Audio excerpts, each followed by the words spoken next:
সার্জিস আলম বাংলাদেশের এক উজ্জ্বল নক্ষত্র, যাদের নেতৃত্বে ফ্যাসিস্ট গভর্নমেন্টের পতন হলো 5ই অগস্টে। তাদেরই একজন হচ্ছে সার্জিস আলম।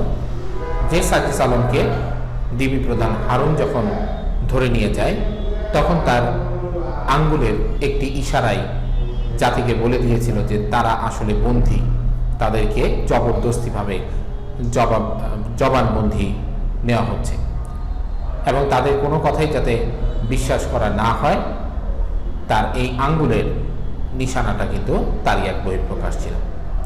সেই সার্জিস আলম এখন কিন্তু বাংলাদেশের প্রান্তে প্রান্তে ঘুরে বেড়াচ্ছেন সেই সমস্ত শহীদদের পরিবার এবং সেই সমস্ত আহত ব্যক্তিদের সমবেদনা জানানোর জন্য।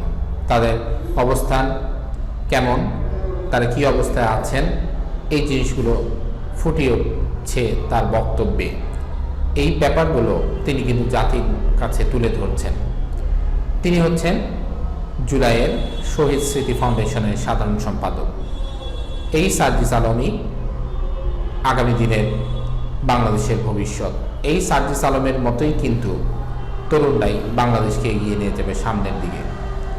জাতীয় নাগরিক কমিটিতে তিনি কিছুদিন আগেই সদস্যপদ লাভ করেছেন, কেন্দ্রীয় সদস্য পদের অন্তর্ভুক্ত হয়েছেন এবং এখন এই জাতীয় নাগরিক কমিটিতে তাকে নতুন একটি পদ দেওয়া হলো। সেই নতুন পদটি হচ্ছে মুখ্য সংগঠক। এই নতুন পদটি পাওয়ার পর তিনি ফেসবুকে একটি স্ট্যাটাস দেন যে সর্বোচ্চ চেষ্টা করবেন তার নিজস্ব দায়িত্ব পালনের জন্য।